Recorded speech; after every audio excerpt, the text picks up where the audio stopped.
kind of bounced around. I had the hardest time. It's always difficult when you've got like a few messages on your heart and a couple passages you want to go through. And even today, I was going back and forth. I couldn't figure out what it was I was going to preach. But I finally landed on something this afternoon that the Lord kind of put on my heart. And it just kind of thinking about the subject and whatnot, it kind of reminded me of a few things. And it reminded me of a coffee shop clerk and a young man had gone in and he was getting a coffee, and the coffee shop clerk had asked what his name was, and he said Mark with a C. Now minutes later he was handed his coffee and it had the name written C-A-R-K. Gotta love it when that happens. It also reminds me, and I deal with irate customers all the time, and I remember the irate customer calling the newspaper offices loudly demanding to know where her Sunday edition was. Ma'am, said the employee, today is Saturday. The Sunday paper is not delivered till Sunday. There was a quiet, long pause on the other end of the phone and a ray of recognition as she had said, so that's why no one was at church today. Also reminds me of the customer that was at a barbecue joint and was asked by the waitress what she wanted to drink, and she had asked what they had, and they were talking about Coca-Cola, and also had mentioned we have sweetened and unsweetened tea, and she asked, what's the difference? Now, all jokes aside, serving and being a servant is something that is not a gift of Christians, it's a duty for Christians. Yeah. And we oftentimes, talking to people, especially those that are believers and whatnot, it's kind of sad to see that some think it's optional, that it's something that, some people are good at it and some people are not meant to be servants. But being a servant is something that all Christians are required, and a talent in which, a skill in which we should hone in on. And when you talk about servants throughout the Bible, there's many that come to mind, because service is something that we should all be involved with.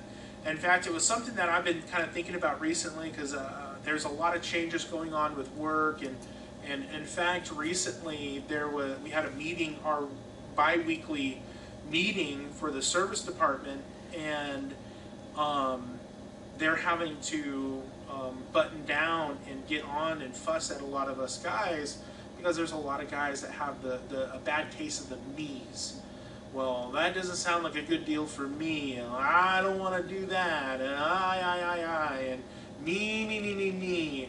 And it's kind of sad, because it's affected a lot of our service that we have for our homeowners, because there's a lot of, well, not a lot, but there have been a lot of instances where technicians only thought of themselves in the situation.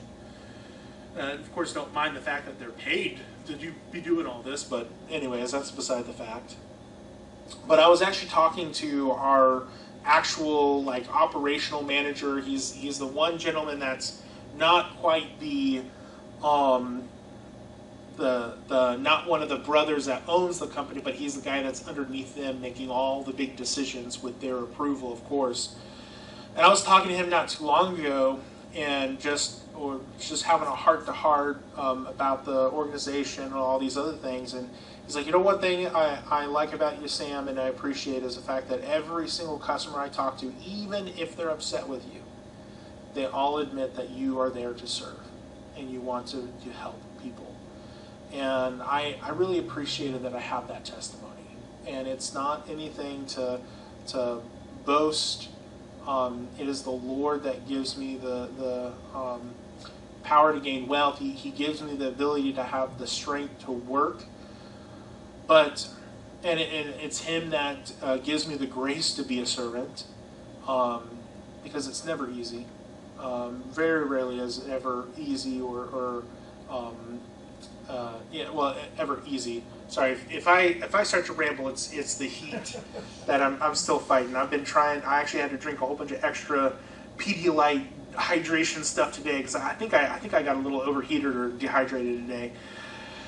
But that aside, it's a goal of mine to always be a servant in any situation I'm in.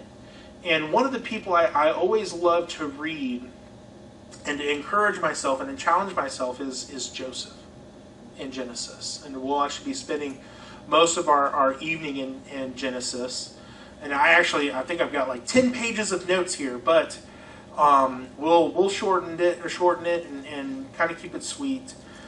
And we'll read a few passages here and a few verses here. But we're going to look at Genesis chapter 39, and we're just going to talk about a few things about Joseph. And the funny thing is if you look at Joseph, you see this example of what it means to be a servant. And if you're going to ask what it means to be a servant, you have to ask a few questions. And before we ask that first question, we're going to read Genesis chapter 39, verses 2 to 4. And the Lord was with Joseph, and he was a prosperous man, and he was in the house of his master the Egyptian. And his master saw that the Lord was with him, and that the Lord made all that he did to prosper in his hand. And Joseph found grace in his sight, and he served him, and he made him overseer over his house, and all that he had he put into his hand. That's always been such an encouraging passage to me, because if you think about it, and I kind of joke because the brothers that own the company, and there's actually very close friends of theirs that have been working at my company for such a long time. I'm going to try to keep from actually saying the name. But the funny thing is there's some people, no matter what they put their hand to, they excel. And it's really funny because I really saw this with a few people that I work with and work under, because no matter what situation you threw them in, they excelled at it. You throw them in, I don't golf at all, and they go to a golfing range, and next thing you know, they're keeping up with people that regularly practice and play golf all the time. And you watch some of these people, and they go here and they try for the first time, and they do better than some people that have been doing it for years. And it's kind of funny how some people have a knack, and of course we're more or less talking about some people that are athletically inclined, or maybe even people that are mechanically inclined, and you throw them on a plane or throw them on a car, they kind of find their way around pretty easily. But when it comes to being a servant, you can tell when someone has a heart to be a servant. Because whatever it is that they put their hand to, they excel at it, because there's an actual effort. And I actually kind of have to challenge people oftentimes, especially there's some young men that I'm kind of encouraging, and I have to kind of get onto them like, hey, are you really going to treat the job like it's a paycheck? Or are you going to actually put effort into your craft? And it's very true, especially with being in the trades. You can tell who the electricians are that they get the paycheck, they leave, go do their thing, and they live for the weekend, and that's all they care about. And then you can find electricians that you show them a photo, and they're going to tell you, oh, that's that gauge, and that's not good. And it's a passion. And as Christians, we should have a passion to serve. We should have a great desire to serve. Joseph is one of the greatest examples of how to serve, giving us examples to 4 important questions about serving God. Of course, the first question that we have to ask, and it has to be the first question that we ask, is who do we serve? Who do we serve? Because if you get that wrong, everything else is misaligned. This is foundational. This is important, for it changes the perspective of the other questions in which we'll look at and consider. We can ultimately only serve one person. Matthew 6:24 says, no man can serve 2 masters, for either he will hate the one and love the other, or else he will hold to the one and despise the other. Ye cannot serve God and mammon. Now, I know it's a funny example, but a very good example that every single one of us have seen is you always know when a father and a mother are kind of at odds when it comes to kids. Mom says that they want to do this, and then dad says they want the kids to do that, and it's almost like war that happens in the household because they're not aligned. They have to be on the same page. Of course, I don't speak from experience, as we haven't even had our first child yet, but I can attest from what I have witnessed. And I can tell you times where even in my own house, where mom and dad were not on the same page, and not only did that put the siblings at odds, but it puts parents and children at odds, and it puts parents at odds with each other, and it just makes for a terrible situation. And how much more so is it when we try to serve the world and serve God and serve our desires and all these things? It's only going to cause war within our heart. Now, Genesis chapter 37, from 2 to 4, Joseph made this decision early on. He was a young man and had decided, who am I going to serve? Genesis chapter 37, verses 2 to 4 says, these are the generations of Jacob. Joseph, being 17 years old, was feeding a flock with his brethren, and the lad was with the sons of Bilhah and with the sons of Zilpah, his father's wives. And Joseph brought unto his father their evil report. Now Israel loved Joseph more than all his children, because he was the son of his old age. And he made him a coat of many colors. And when his brethren saw that their father loved him more than all his brethren, they hated him and could not speak peaceably unto him. Of course, what we notice in this, and there's a lot that can be said about this passage, with Joseph, there might have been a more tactful way of being able to address problems within the family instead of just going over and I kind of almost get this image, and I might be wrong about it. I almost kind of feel like Joseph may have blown it up and not exaggerated. I mean, he was honest and truthful. But the one thing we do see in this is he chose to not serve his peers. He did not choose to serve his family. He did not choose to serve his parents. He did not choose to serve his boss. He did not choose to serve his politicians. He chose to serve God above all. Now, yes, we do, when we are serving God, we are serving others around us, but ultimately we are serving God through these individuals. In fact, Jesus, I don't think I put it in here, but even Jesus himself says, if you give water unto the least of me, I'm totally butchering it, but even Jesus Christ himself says that when you give water unto the least of those among you, or something like that, that you're giving it unto me. We serve God by serving people. While Joseph obviously has a heart for people, it is God who is his focus and takes all priority. Peter and the other apostles also had this mindset. Did they waver at times? Yes. But in Acts 5:29, then Peter and the other apostles answered and said, we ought to obey God rather than men. And we find this throughout all of the Old Testament and the New Testament. In fact, Daniel and the 3 Hebrew children come to mind in the Old Testament.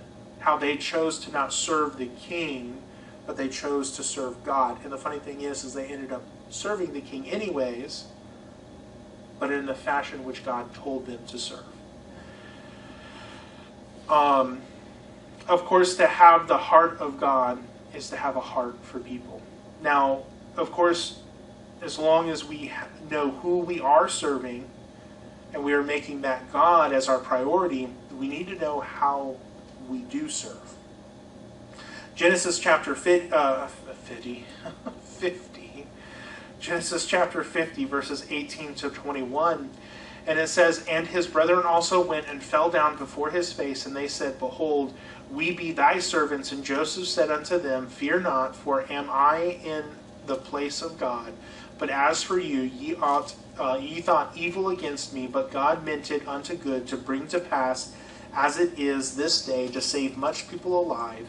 Now therefore fear ye not, I will nourish you and your little ones. And he comforted them and spake kindly unto them. Joseph served continuously, patiently, sacrificially, and many other ways. I always love that passage where you see Joseph starting to be reintroduced to his brothers and his family. And even though he's kind of testing them, to kind of putting a little bit of pressure on them to see if they have changed as individuals and as a family, but it's amazing to watch Joseph serve those in which did the worst thing they could ever do. I mean, selling their own brother into slavery after one of the brothers tries to kill him, and then convince dad that he's dead. It's amazing. I mean, I don't know if I would truly be as gracious as Joseph was that day. And of course, we actually just looked this past Sunday, Joshua 24:15, and if it seem evil unto you to serve the Lord, choose you this day whom you will serve, whether the gods of which your fathers served that were on the other side of the flood, or the gods of the Amorites in whose land ye dwell. But as for me and my house, we will serve the Lord. We have to serve in purity, without compromise, as Joshua declared back in Joshua 24. Ephesians 4:11 to 16. We're not going to read the whole passage, but as you look in this, we'll read a couple of verses. And he gave some apostles and some prophets and some evangelists and some pastors and teachers for the perfecting of the saints, for the work of the ministry, for the edifying of the body of Christ, till we all come in the unity of faith and the knowledge of the Son of God, unto a perfect man, unto the measure of the stature of the fullness of Christ, that we henceforth be no more children, tossed to and fro, and carried about with every wind of doctrine, but by the sleight of men and cunning craftiness, whereby they lie to wait and wait to deceive. But speaking the truth in love may grow up into him all things, which is the head, even Christ, for whom the whole body fitly joined together and compacted by that which every joint supplieth, according to the effectual working of the measure of every part, maketh increase of the body unto the edifying of itself in love. One thing I love about Ephesians chapter 4 is the fact that we all have a place in this family.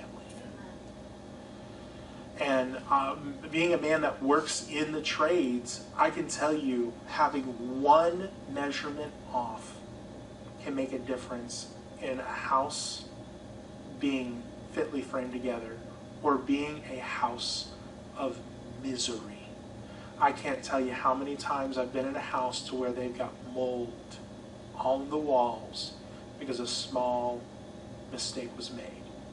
But the amazing thing is God doesn't make mistakes when he builds this house. We serve with our given gifts. We serve with our given gifts. We serve to encourage and build up those around us. We serve in unity, and we serve with souls in mind.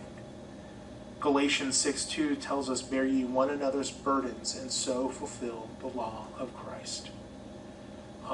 One thing that I've been trying to do is reaching out to friends I had back in Bible college. And I'm trying to reach out and build back that relationship I have with them. And I've had success with a lot of them. And I'm doing it for the purpose of being able to edify those that had a part of my life. And I'm trying to be the type of person that bears each other's burdens. And in fact, today I reached out to a young man that's just really struggling in life. It's not like he's a failure, and he kind of feels like he is. But I'm trying to bear that burden with him. And I'm trying to be an encouragement, listen to what it is that he's struggling with, and give him Bible and biblical advice and whatnot. Now, of course, who we serve is a foundation. How we do serve is vitally important, but when do we serve? Kind of a little bit of a trick question. Of course, Genesis 39:14-23, and she called unto him unto the men of her house, and spake unto them, saying, See, he hath brought in an Hebrew unto us to mock us. He came in unto me to lie with me, and I cried with a loud voice. And it came to pass, when he had heard, that I lifted up my voice and cried, and he left his garment with me, and fled, and got him out. And she laid up his garment by her until his Lord came home. I'm going to skip, we do know most of the story, but I'm going to skip down. And the keeper of the prison committed to Joseph's hand all the prisoners that were in the prison, and whatsoever they did there, he was the doer of it. The keeper of the prison looked not to anything that was under his hand, because the Lord was with him, and that which he did, the Lord made it to prosper. Again, whatever Joseph put his hand to, prospered. And it's kind of a trick question. When do we serve? As if it's business hours, we serve from 8 to 6. It doesn't work that way as a Christian. You do have to be careful and not overextend yourself, is a different matter altogether. But as Joseph was, even Joseph served continuously. He served continuously. Through the good times, through the times he was being betrayed, through the bad times. No matter what it was that he was facing, he served. He served when he was sold into slavery, and he got into Potiphar's house originally. He could have gotten the mullygrumps, or whatever it's called. He could have gotten upset, had a pity party, but he chose to serve. He's wrongfully accused by Potiphar's wife and thrown into prison. And what did he choose to do? He served. That's one thing that I think has helped me through a lot of situations. And I've been into many situations where outside people watching the situation have told me, I can't believe that happened to you. I can't believe this person did that to you. I can't believe these people decided to do this. But one thing that has always been an encouragement is, even in those moments, I try to serve. And I've actually had people, ministry leaders, do something wrong against me, admit that they had done wrong, after the fact at least. And they're like, I can't believe you still came to church on Sunday and did your ministry that we told you not to do, after we did that to you. And they apologize afterwards. It's crazy to see that kind of stuff. But if you ever want to know if you're doing the right thing, serve. If you're not sure what you should do in a situation, serve those people that are in that situation with you. Whether or not it's the people that are doing things that are wrong to you, or those that are on your side, you should try to be that good influence on those around you. Of course, one thing I love about Joseph also is that Joseph is a picture and a type of Christ. There's a lot of similarities of Joseph that we find as an example of what Christ would be. Both were the first. Joseph was the firstborn with his mother. He wasn't the firstborn of, anyways. He was the first. I think he was he was the firstborn with his mom. Okay, I had to double check that in my head for a second, but he was the firstborn of his mother's children. Funny thing is both Joseph and Christ are a type of shepherd.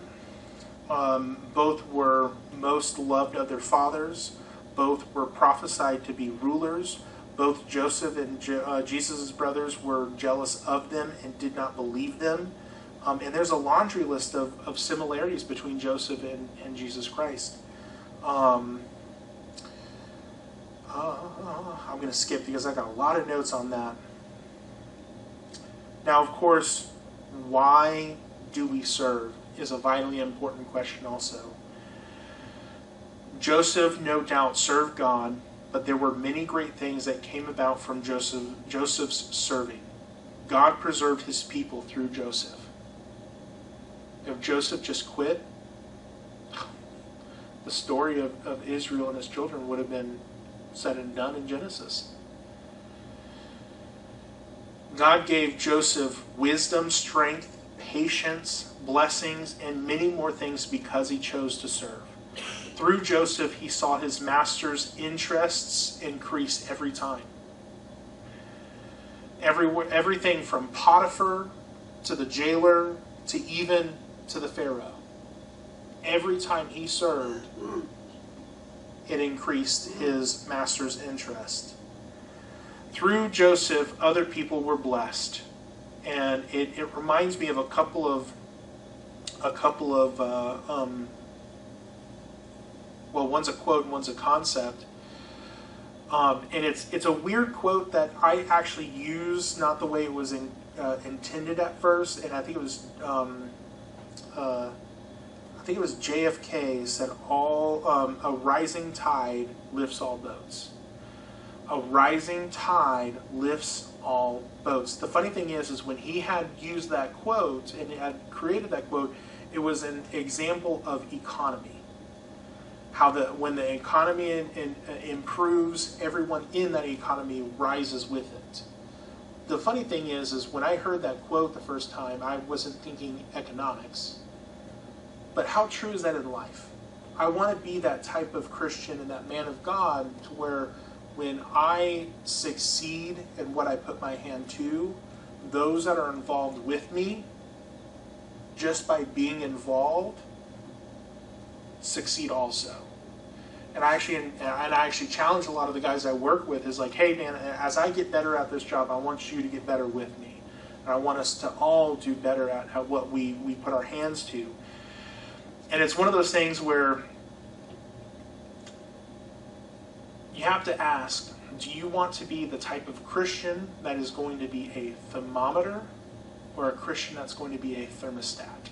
And it's a funny, just because I work HVAC, but you think about it, there's some Christians that you come by in life to where whatever's going on in the environment is what they're going to be.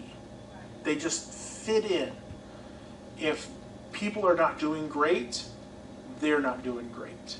They reflect the immediate environment they're in. I want to be the type of Christian and the man of God and father and husband that's a thermostat.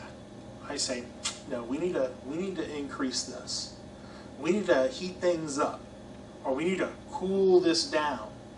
I want to be the type of Christian that sets the goal and helps those around me to increase in what it is that God has called them to do, to help those around me. A rising tide lifts all boats. I still have a few more pages, but we are out of time.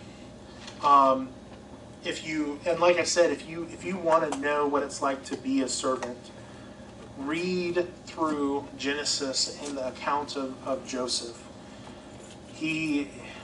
If I am half the man of God that Joseph was, then it's going to be a great life. Let's go ahead and have a word of prayer real quick. Lord, I thank you for